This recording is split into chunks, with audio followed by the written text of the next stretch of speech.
everyone. This is Deanna Minnick, and welcome to the Detox Summit. Today, I have a very special guest. Actually, everybody is a special guest, but there's something about Aviva Romm that really just, you're just going to love so many aspects of her background and what she brings to the table with respect to toxicity. So Dr. Romm is a medical doctor, and she has impeccable credentials. She's gone to the Yale School of Medicine, Tufts School of Medicine. She is not only a physician, she is so diverse in her skill set, being a midwife, an herbalist, and a writer. You know, if I look at how I came to know Aviva, it's really through her writing and her book on botanical medicine for women's health. So I don't know how she's done it. You know, she's an incredible power woman, well accomplished, does it all. She's so young, yet she has so much experience and has written so much. And so currently she's with Dr. Mark Hyman, who we're also interviewing as part of the Detox Summit, and they're both at the Ultra Wellness Center. So Aviva, welcome to the Detox Summit. So lovely to have you. Thank you, Deanna, and thank you for putting together such an important summit topic. Yeah, it does seem that toxicity is an issue for so many people. And I think that what you have to offer in the way of your knowledge on botanical medicine and your expertise in women's health can help to navigate us a little bit. So before we get into all of the knowledge that you have and really can mine your super brain, perhaps you can first tell us a little bit about your background. I'm sure people want to know a bit about you and how did you come to be where you are today? It's so interesting. I was at a functional medicine conference a few weeks ago. We were both there together in Arizona, and I was taking a shower one morning. I had the luxury of a hotel room all to myself, no kids, no husband. It was very nice. And my greatest sort of revelations always come either in the shower or when I'm near running water. And I was actually reflecting on what is it that ties together all the sort of seemingly disparate, although connected things I do, right? Like I do women's health, I do pediatrics, I do functional medicine, I do herbal medicine, I incorporate mind, body, and a lot of work with food. But what is it that really is the hub that got me going and that keeps me inspired? And I realized that for me, when I was 15 and I first started learning about organics, and really we were sort of putting organics on the map back then, this was in the early 80s, it wasn't really so much about my personal health. I wasn't becoming a vegetarian or going toward natural medicine because I had health problems or because I wanted to take care of my health. It was completely about an ecological and environmental ethic. I saw that a lot of the pharmaceuticals that we were using were harmful for the environment downstream, and which we now know is the reality. You know, we have rivers where fish are all female now because of the dumping of estrogens and runoff from pharmaceutical companies into water bodies. We know that antibiotics in the food supply is one of the biggest causes of environmental human antibiotic resistance. And so for me, and then food also, it wasn't really about I need to eat organic to take care of myself. It was about the pesticides that we're putting into the environment are really problematic for the earth. And now 30 years later, I always kind of marvel, you know, that song by Marvin Gaye, Mercy, Mercy Me, and he talks about mercury in the water. I think, wow, Yes. that was in the 70s. It was prophetic. But what haven't we really caught on to about what's the underlying cause, or what are the root causes of so many of the health and ecological crises that we're facing? And so it was that love of nature, that connection to the environment for me that led to my early pursuits in being a midwife and an herbalist and eventually going to medical school and becoming a physician, and that tie everything together for me now, which is also why I'm just so delighted to be here talking with you today. And especially for me, a big piece that ties things together is the increasing awareness of what we're doing now and how that impacts next generations of our children.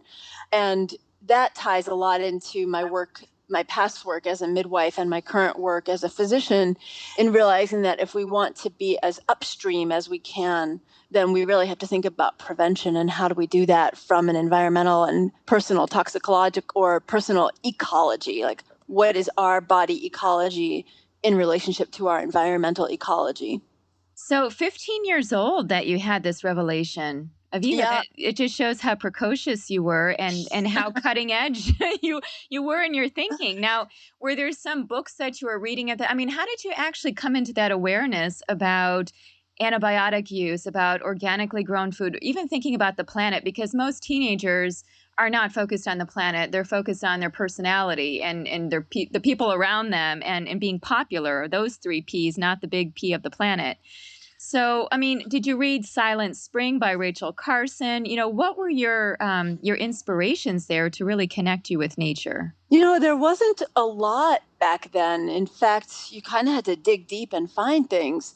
I'd say the books that I read at that time were How the Other Half Dies, Circle of Poison, Diet for a Small Planet, Small is Beautiful by Schumacher. There were a lot of sort of fringe political books. Those were the primary ones at that time. There were really only a couple of natural health books on the market at that time.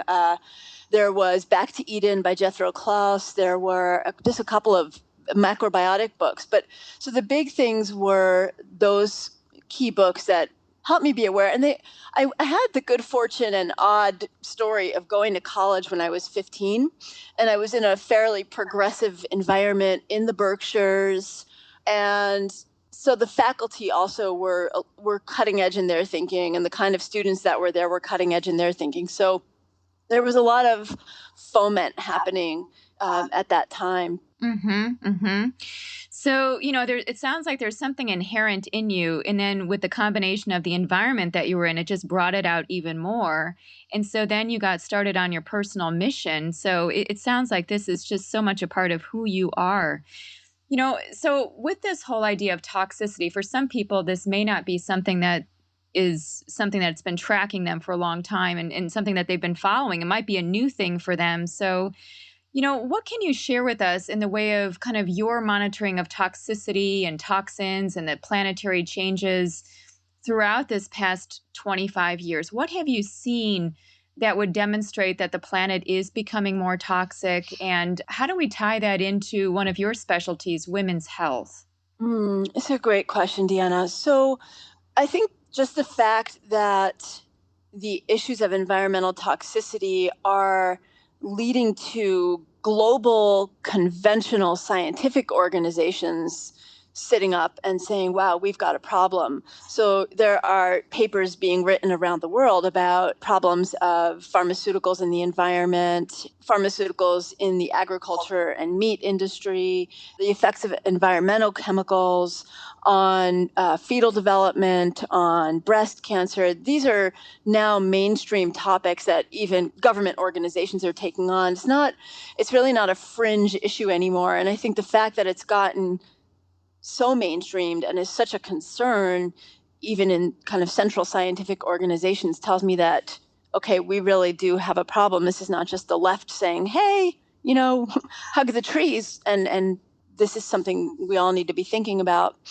The World Health Organization has issued a statement that chronic non-infectious diseases are rapidly becoming epidemic around the world. So it used to be that infectious diseases were really the problem, but now it's chronic diseases. And even the WHO is saying that there are escalating rates of neurocognitive problems. So things that we see, for example, in kids like ADHD or autism spectrum disorders, things that we see in the adult aging population, like Alzheimer's or Parkinson's disease. These are increasing in significant rates. Metabolic diseases like thyroid problems, which are metabolic and endocrine, diabetes, these are escalating around the world, autoimmune conditions, cardiovascular disease. And what the World Health Organization is saying is this cannot just be ascribed to genetics, lifestyle, or nutrition, but that early life and ongoing exposures of these, what they call bioaccumulated toxicants, may actually be at the root of these chronic diseases.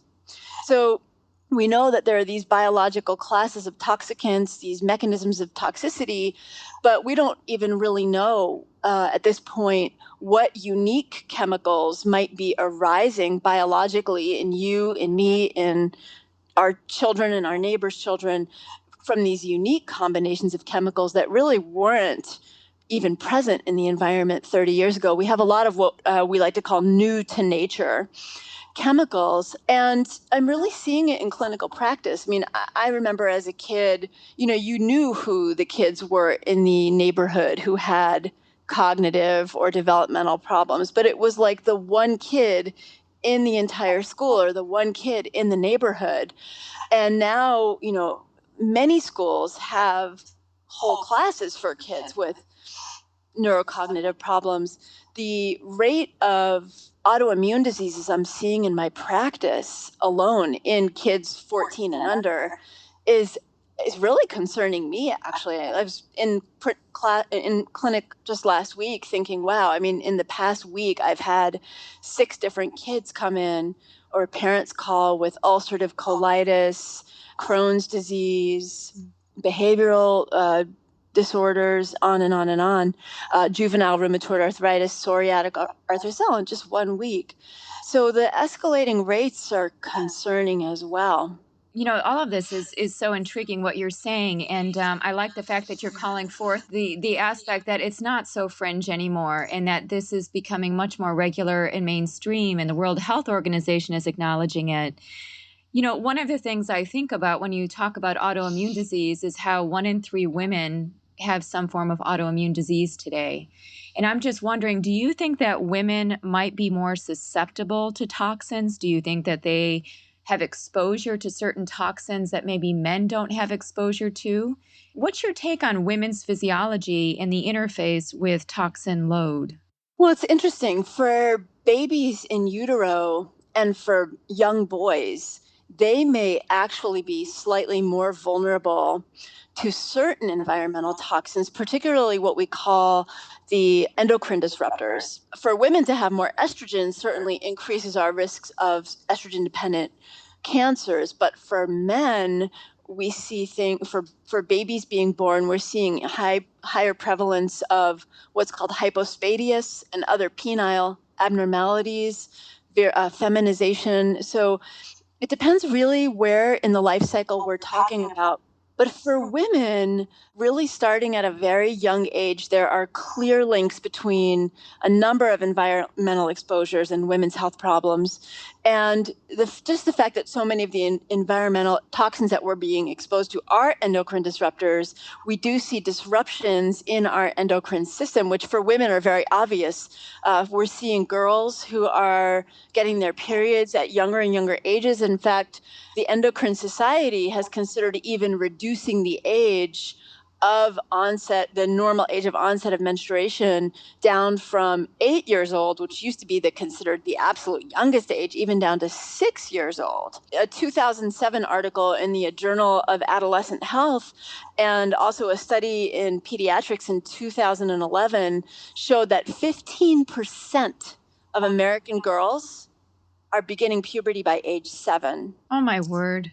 And Black and Latina girls are really the most vulnerable, partly because of increasing rates of socioeconomic problems being directly correlated with increasing rates of toxin exposures due to various mechanisms like dumping or poorer nutrition, meaning that they can't have the nutritional substrate that you need to actually clear the toxins well. So it's really interesting because I wrote a blog recently about, and I began it with this quote from Kotex. Remember Kotex? Mm-hmm. The band. And they actually did a $23 million research and development program to target new young customers with the whole ad campaign that says some girls get their periods as young as 8. And so some doctors are just starting to say, well, this is the new normal, but there's really nothing normal about it. And a lot of physicians, a lot of scientists are just becoming increasingly alarmed. And some of the biggest kind of protagonists in this exposure are things that we take for granted. For example, flame retardant in our kids' pajamas. It's so funny because my kids used to call me mean mommy. My oldest is 29, almost 29, and my youngest is turning 20 next month. And literally they used to call me mean mommy because I wouldn't let them buy the regular pajamas that all their friends had because I didn't want to put my kids in flame retardant, and my Oh, mom, the my smart mom did. mommy. Right. Now they actually, it's really funny because they've actually thanked me. A couple of them read my blog and they said, thanks, Mom, for not doing that. So we used to put them in the cotton pajamas, and my mom would say, what's wrong with you? What if there was a fire in your house? Do you want them to burn? I mean, that's a horrible thing. Mhm. But the chance of your kid actually burning in a house fire compared to the chance of your kid developing problems from being exposed to these flame retardants is negligible. Right. And the flame retardants are not just in kids' pajamas, they're in our carpeting, they're in the sofas that we sit on. They're really prevalent. And then other chemicals that are really insidious in the environment, like PCBs, which we're still finding in the blood test that we do in our clinic to look for some of the environmental contaminants when people come in with various health problems. There are certain things we check. And we know that there was a major report done by the Breast Cancer Institute called The State of the Evidence in 2010, which demonstrated a clear link between environmental exposures and breast cancer for women. And we know that globally, breast cancer affects more women than any other type of cancer. It's one of the leading cancer deaths, causes of cancer death for women. And rates have escalated 40% between the 1970s and 1990s. So not just rates of detection, but actual rates of breast cancer. And this escalation strikingly parallels the escalation in environmental chemicals. And a recent survey found that there were as many as 216 identifiable chemicals registered by international and national agencies that experimentally are implicated in causing breast cancer. And there are the CDC, the Centers for Disease Control, says that there are 85,000 synthetic chemicals now registered and 1,000 new chemicals synthesized each year, but 90% of them have never been tested for human health. And so we know that of those, the 216 already tested for breast cancer have shown a positive correlation. We know that other problems, as you mentioned, the autoimmune diseases, thyroid disease, which are much more prevalent in women, additionally, chronic fatigue, difficulty with weight loss, even diabetes, fertility problems, polycystic ovarian syndrome, endometriosis, all of these are impacted by a variety of environmental chemicals, not just the ones that are known estrogen disruptors.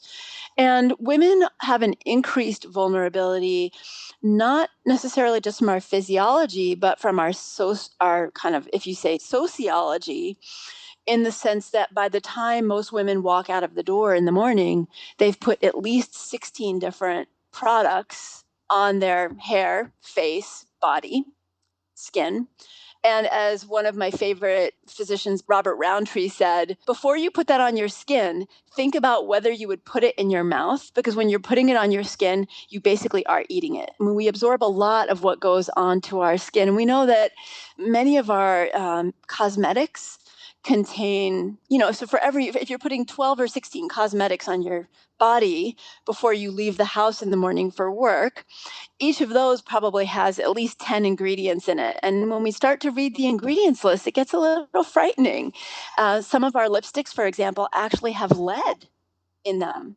And so, if you think about, you practically are eating it if it's on your lips, right? We all are licking lipstick off all day long.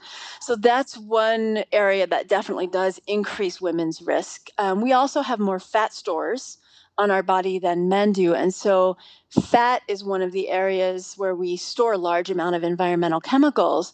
And so women who are gaining weight, losing weight, yo-yo dieting, we're storing chemicals, then we're releasing them. We're storing chemicals, then we're releasing them. That creates some significant problems as well. Aviva, you had so many things that you just said there that go into deeper. I'm making notes on, gosh, all these different questions and things I'd like you to talk about more. Just on the lipstick thing, just a crazy fact I remember reading, I think it was from the Environmental Working Group, that over a lifetime, the average woman consumes 6 pounds of lipstick. Isn't that 6 insane? pounds. I know. Licking our lips and the dark red seems to be the worst, right, with the most lead. We So, should have like a new book that we write called The Cosmetic Diet, right? If you yeah, figure if you just stop using lipstick, you would save that 6 pounds you gain around menopause. or let's put some fruit and vegetable extracts in that lipstick so we can get rid of Yeah. those. And what I found really shocking is that even, and I won't name any company names, but even some companies that we would think are made out of things like mostly beeswax have actually been found to have lead in them. So Yes. the Environmental Working Group is one of my favorite resources, and I'll get to that maybe when we wrap up. But Yeah. that is a great resource for everyone to use regarding what's safe to use in your home, foods, cosmetics, what's good for kids, baby bottles, pacifiers, toys, all that kind of stuff that people Yeah. might be using. Absolutely. Now, one of the things I didn't ask you in advance to talk about, but I'm just wondering, in light of everything that you just spoke about, with girls getting their periods at a younger age, women getting more in the way of breast cancer. One of the confusing aspects of toxicity, I think, is certain foods, especially soy. And some Yes. people would even say that soy is an endocrine disruptor. Yet, we see different studies about soy when it comes to breast cancer or even when it comes to menstrual cycles. So, what can you tell us about soy? Should we be eating soy or not? Is it really a disrupting toxin to the body?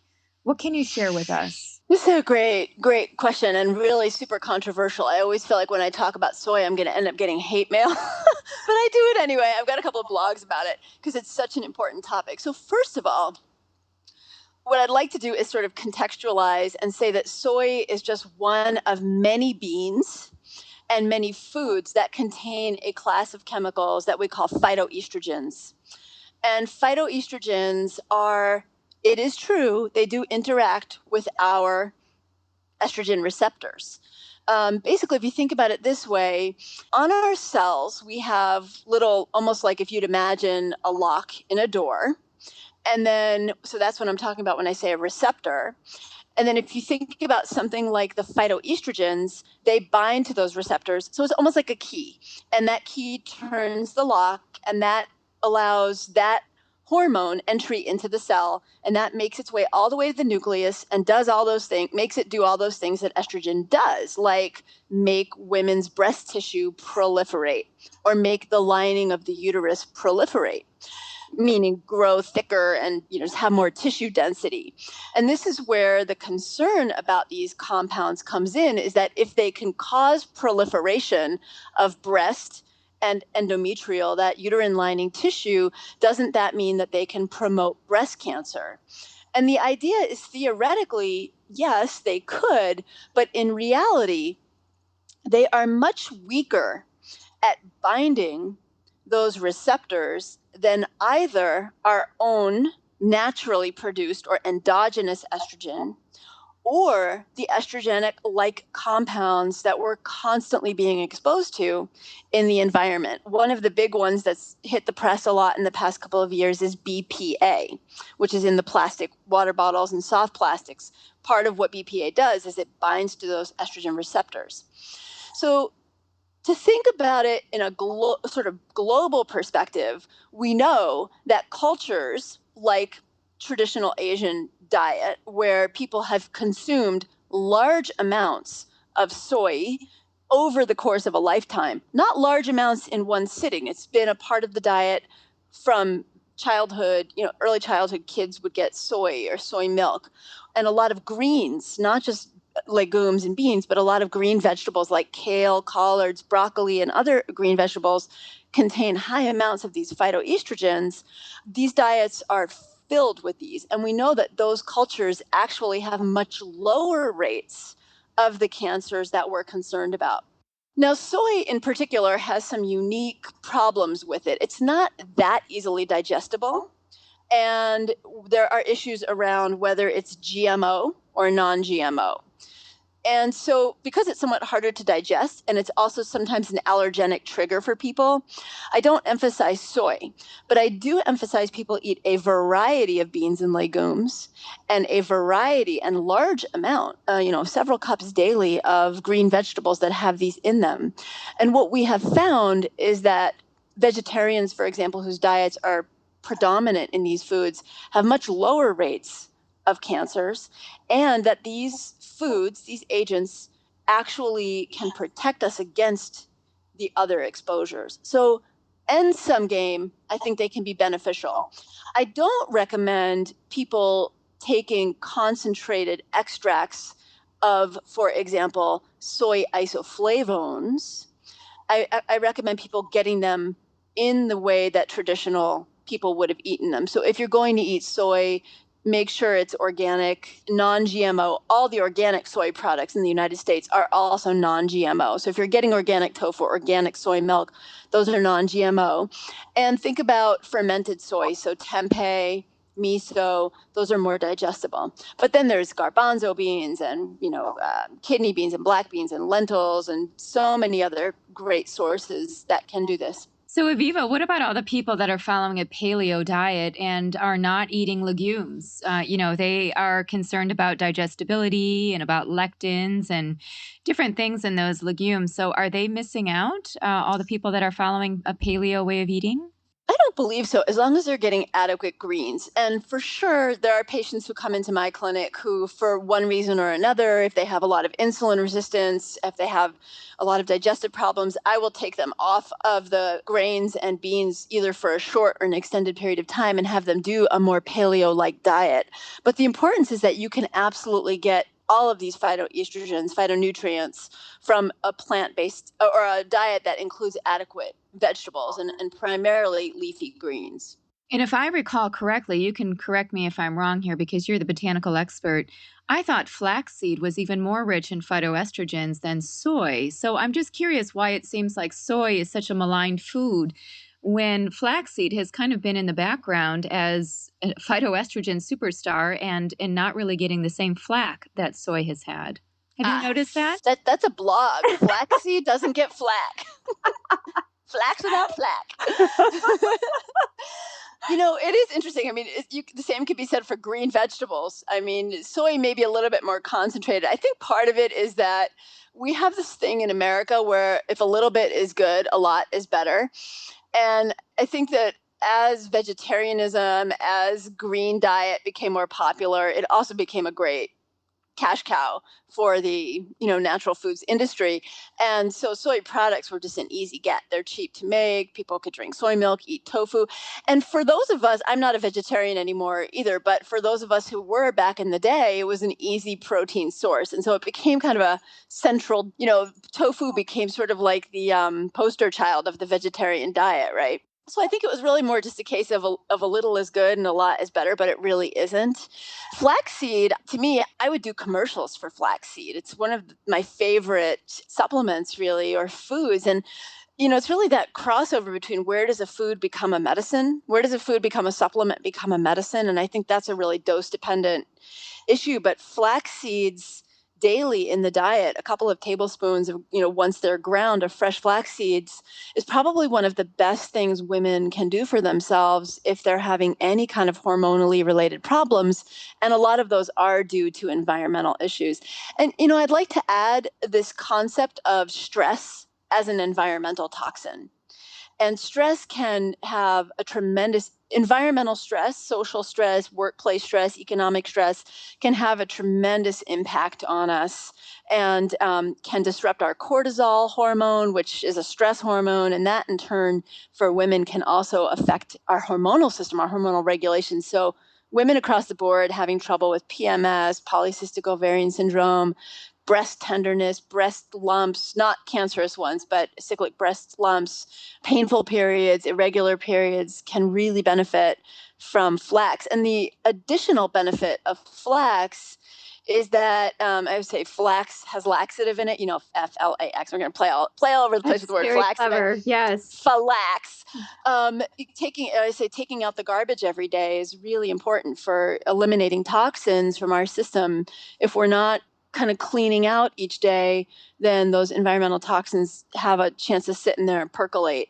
And that's especially so with some of the ones that are endocrine disruptors, because those estrogens, our body tries to clear them out through our liver and basically dumps them into our intestines with the idea that we're going to poop them out every day.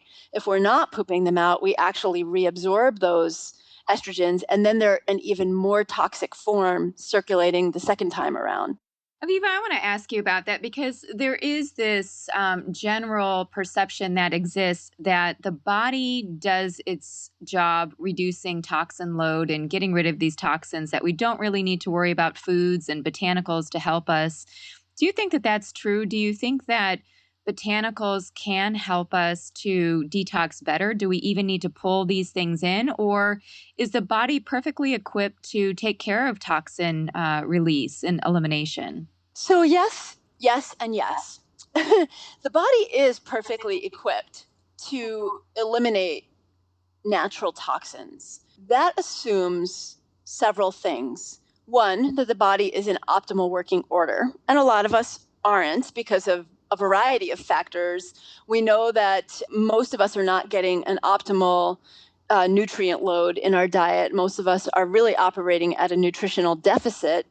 And a lot of the nutrients in our food, it's not just, take your vitamins because they're important for you. These vitamins and minerals are important because they actually work within the systems in our bodies as cofactors and factors that make those cells do their job of detoxification. So if we're short on those nutrients, we might not be detoxifying as well as our body is meant to and made to. Also, we've evolved in our environment with the plants in our environment, the animals in our environment. We've co-evolved to be able to deal with a lot of the toxins that we would normally be exposed to. But again, using that word that term I used earlier, new to nature, there are a lot of compounds that our bodies are like, what the heck do I do with this? Everything from hydrogenated fats to chlorofluorocarbons, these were not intended to be part of what we ingested or consumed. So our bodies don't necessarily know what to do with those. And then adding a third layer to that, we don't even know what those chemicals do and combine to form once they're in our bodies. So for a lot of us, we're missing what we need to make the systems work, and the systems are overloaded, and the systems are overloaded with things they don't even know what to do with. So similarly to the notion of whether we need to take a multivitamin or a multimineral, I mean, optimally, no, right? Ideally, our food would be giving us everything we need, but unfortunately, modern lifestyle means that we're not always sitting down for meals. We're not always taking care of ourselves as well as we should be. I mean, some people keep their cars in better condition than they keep their bodies. And so for that reason, just like we sometimes need to take a multi to bump up what we're not getting, sometimes we do need to focus on foods that support and enhance those detoxification systems, often because they are providing those missing elements that our bodies need to make those processes work. And sometimes we need to add in additional support in the form of botanicals. For me, the way I think of a lot of botanicals, I think of them as superfoods 2.0 or superfoods on steroids or crack or something. They're really just more concentrated versions of our food. And some of them have been grown in environmental conditions or have evolved to produce chemicals that protect them. So there are chemicals that plants produce, for example, that help plants detoxify, or chemicals that plants produce for their own hormonal needs, or chemicals that plants produce to help them with insect infestation or environmental changes. And those chemicals, sometimes they're called secondary metabolites, they have a lot of different names. When we ingest them, can trigger processes in our bodies, a lot like eating wild foods can. They just kind of bring us back to our nature and vitalize and turn us on at a little bit of a higher level. Some people have the additional burden of having had specific toxic exposures. For example, they had mouthfuls of silver amalgam fillings when they were growing up. Thankfully, really, in most people in their 20s and below, we don't see that anymore. But a lot of my patients are women and men in their 30s, 40s, 50s, and older who had multiple amalgam fillings, or people who have just eaten tuna twice a week, and we know tuna is high in mercury. So some people may even need to kind of bump it up to an even higher level and even investigate whether they have had exposures. And then in that case, botanicals can be really helpful in augmenting the detoxification and elimination of those chemicals. Wow. Well, I think that the way that you talked about botanicals there with being superfoods 2.0 is just is so memorable. Can you talk specifically to some of these botanicals? Can you tell us what are some of the plants that might help to modulate liver metabolism of toxins a little bit better? Tell us about your favorite ones. Absolutely.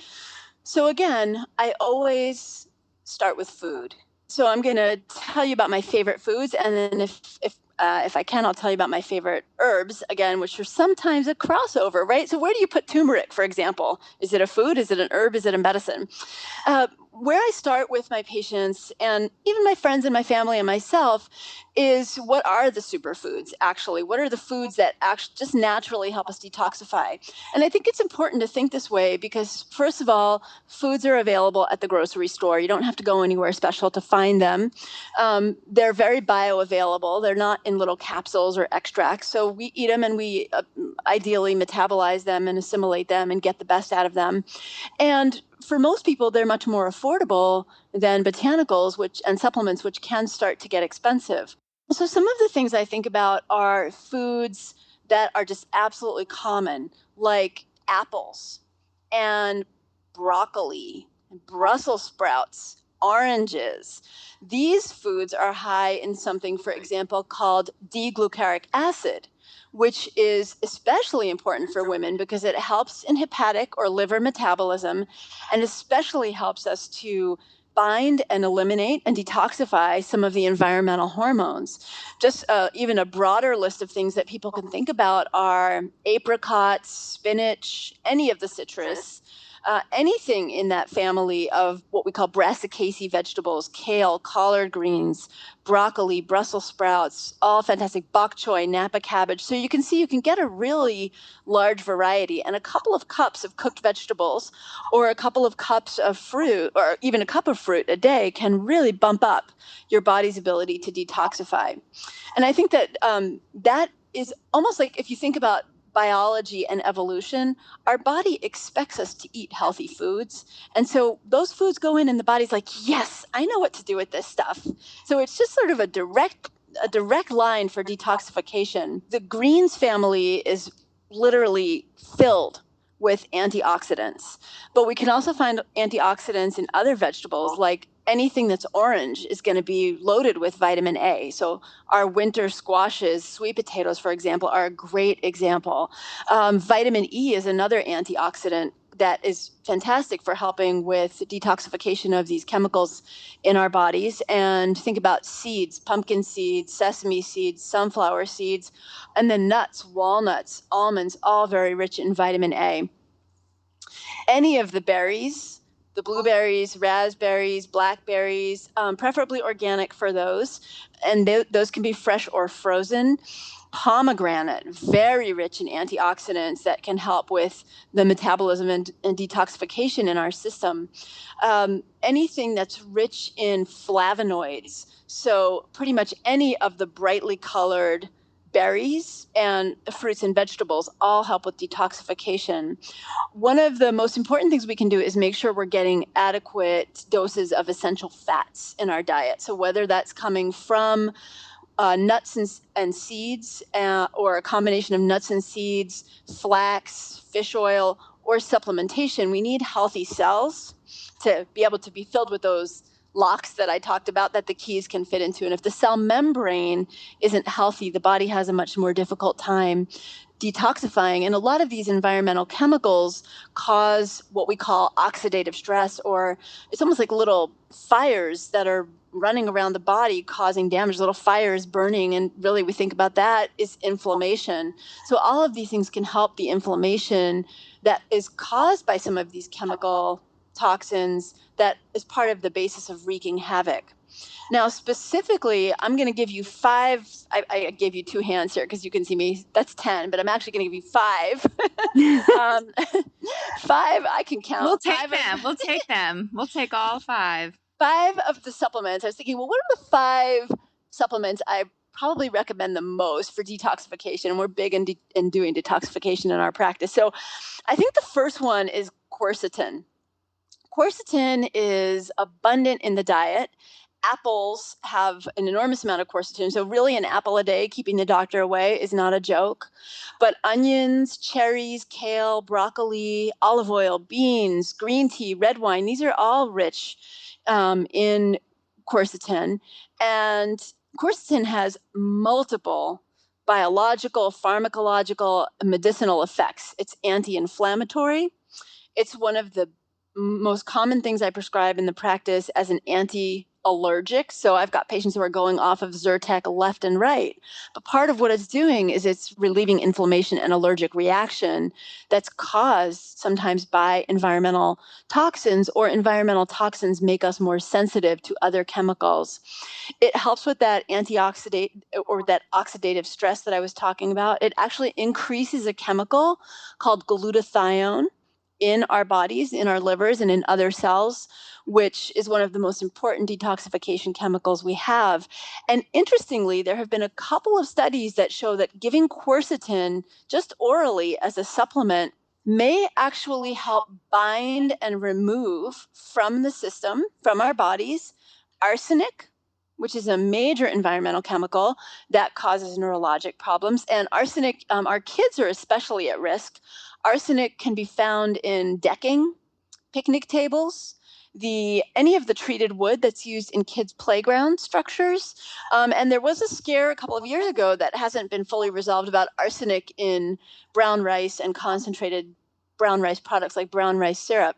But a study did show that taking quercetin as a supplement did help chelate, or what we call chelation is binding and eliminating arsenic as well as methyl mercury. One study showed that quercetin orally had protective effects against the DNA damage from methyl mercury. Now, the typical dose is about 150 to 450 milligrams a day if you're going to supplement. I don't recommend supplementation of quercetin for women, especially in the first trimester. After that, it may be okay to take 150 milligrams a day, but there's not great data on it. So I would say that if a pregnant woman is concerned about toxicity or detoxification, if she knows she's had an exposure in the past, she ate tons of tuna, if someone's listening to us right now and all of a sudden she's, wow, I'm second trimester and I've been eating tuna 3 times a week for the past 2 years and is concerned, that's when I would say get with a functional medicine doctor or an integrative medicine doctor or naturopath who can test and then work with them on appropriate supplementation. Yeah, I wouldn't use more than 150 a day. I'm not sure if I said that. If I have sometimes and frequently use more than 450 milligrams a day, even up to 1,000 a day. But again, that's when I would say if you get above that dose, it's probably for a reason. Go ahead and work with someone who can provide some support and guidance. Another one of my favorite supplements that I use a lot is turmeric. I usually use a curcumin extract in my practice, about 1,000 milligrams once or twice a day of a concentrate. Many of these are available on the market. And turmeric is a food, and you can get some benefits from eating turmeric in the diet. Some people throw it in smoothies. It's not my favorite way. It gives you a very orangey yellow smoothie, and it's not my favorite taste personally. You can also use it in cooking. If you think about traditional Indian food, and turmeric really is very prominent in Indian cooking. I'm talking about from India. It's typically prepared by first lightly sauteing or roasting the turmeric in some fat, in some ghee or butter or coconut oil. And turmeric probably is better absorbed that way. So if somebody's going to eat it in their diet, I think that's a great way to do it. Go ahead and mix it with some fat and you'll probably get better absorption. But again, I think for the actual work of detoxification, concentrated extract does work better in this case, just gives you more bang for your buck. Turmeric is known to slow and prevent the progression of many cancers. It downregulates or decreases a lot of the biochemical pathways that are involved in the damage that is done by exposure to these environmental chemicals. So a lot of the inflammatory pathways like tumor necrosis factor, COX-2, helps quiet those down. It's just a fantastic anti-inflammatory. I use it a lot in my patients who have autoimmune diseases and joint pain from things like rheumatoid arthritis. Partly the antioxidant effect and the anti-inflammatory effect helps stop the damage, but it also helps reduce the pain that comes from those inflammatory processes. There are a number of studies that show that turmeric may bind to both lead and cadmium in the brain, which can protect against inflammation in our brain. And some of you may have read some of, for example, David Perlmutter's work or heard the concept of brain inflammation as some of the underlying factors happening in conditions like Alzheimer's disease. But not just Alzheimer's, even brain fog and memory problems that a lot of women report when they're starting to get in their 40s and 50s. And we think about that and we think, wow, well, why are people having more of these problems in their 40s and 50s? We've just got more bioaccumulation by then. And then some of the hormonal shifts that happen in women shift us into a more inflammatory mode anyway, if we're not taking really great care of ourselves. So we kind of get the double whammy around menopause. And that's where we see a lot of these conditions start to arise, these symptoms and problems. So there may be some benefit to curcumin in preventing some of this neurotoxicity. And again, the typical dose is about 500 to 1,000 milligrams, anywhere from once a day to twice a day, so up to about 2,000 milligrams a day. Another supplement that I'm using increasingly in my practice is pomegranate. And it's super easy to get 50 milliliters a day, which is about 2 ounces a day of pomegranate juice.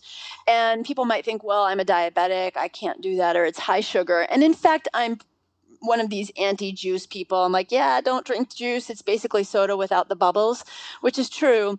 But with pomegranate juice, it actually has been shown to help protect against diabetes and insulin resistance and even reduce diabetes. So I'm not concerned about it in that case, although people should, monitor their blood sugar, of course, like they would if they are diabetic. But pomegranate juice, even at that dose for 3 months, can improve liver detoxification, reduce inflammation. In one study, it showed that it had 130% reduction of oxidative stress markers. It increased glutathione, again, that super important chemical for liver detox that our livers produce for detoxification, many of our organs produce for detoxification. One study showed that it increased serum glutathione levels by 141%.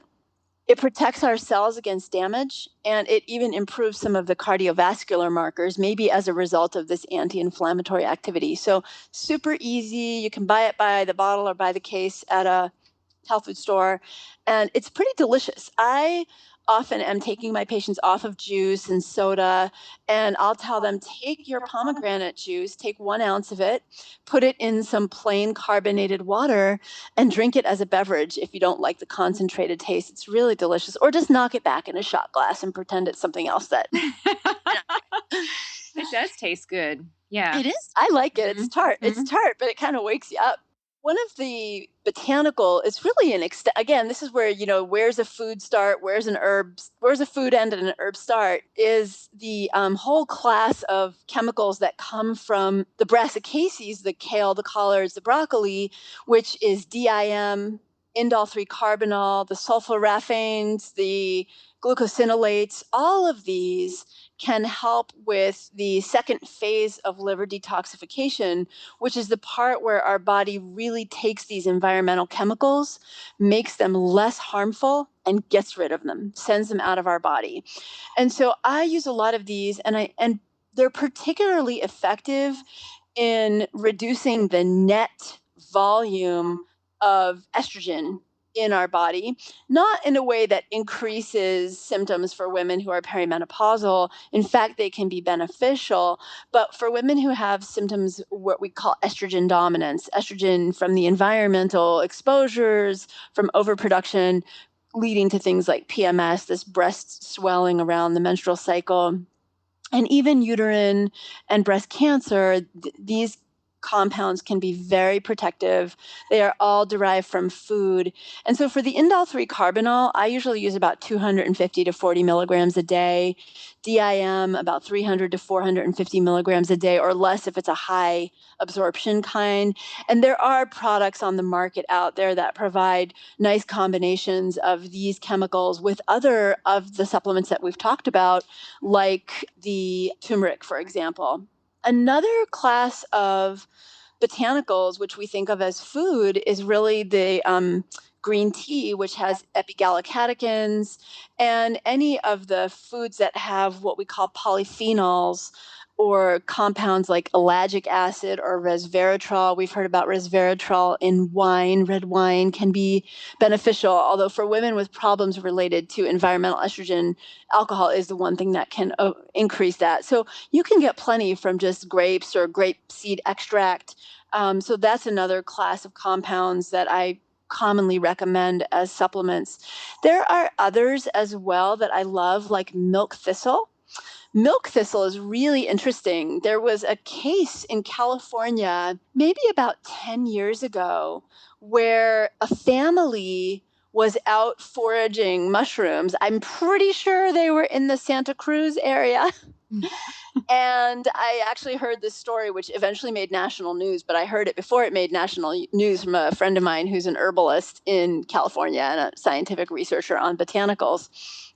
And what happened was the family accidentally ingested some amanita mushroom, which is a death cap mushroom, and they got violently ill. And I actually believe that one of the grandparents did not survive this incident.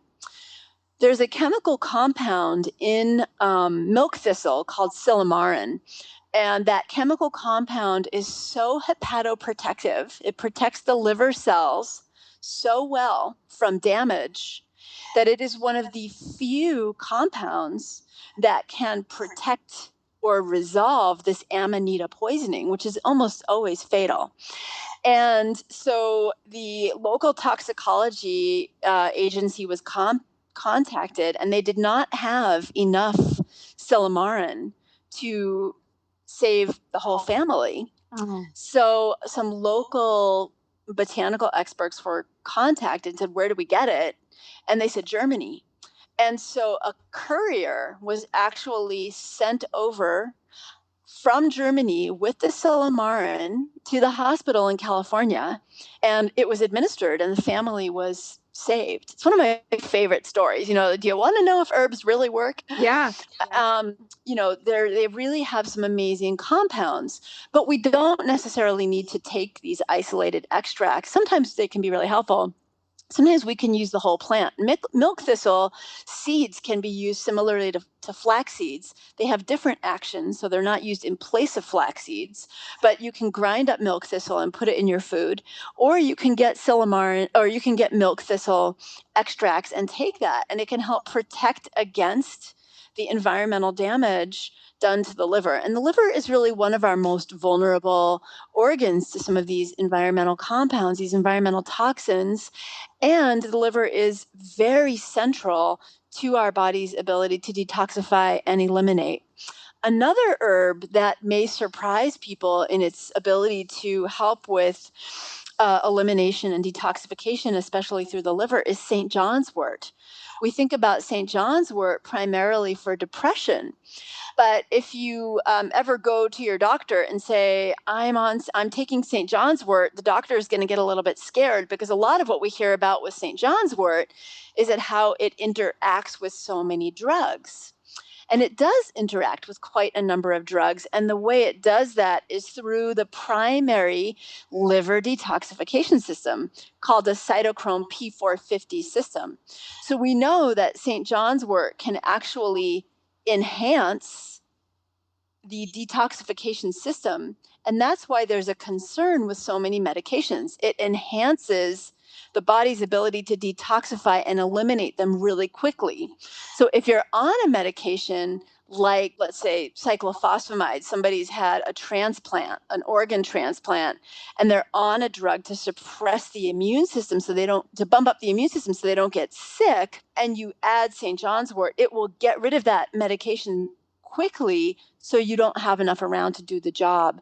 Similarly, there has been concern with other medications and even birth control pills. By that same token, it can augment that same detoxification pathway that helps get rid of extra estrogen, which is one of the concerns with birth control pills, and get rid of environmental toxins. And it's really, I mean, obviously, if you're on a medication that's life-saving, or you're on a, although no one's ever gotten pregnant with if they've taken St. John's wort and birth control pills at the same time, there's never been a reported pregnancy from that. What there has been is decreased serum levels of the estrogen, which may actually be beneficial, but not enough data is available to say whether it would potentially interfere with the birth control aspect. So if you're thinking about using St. John's wort for this reason, just double check and make sure it's not going to interfere with a medication.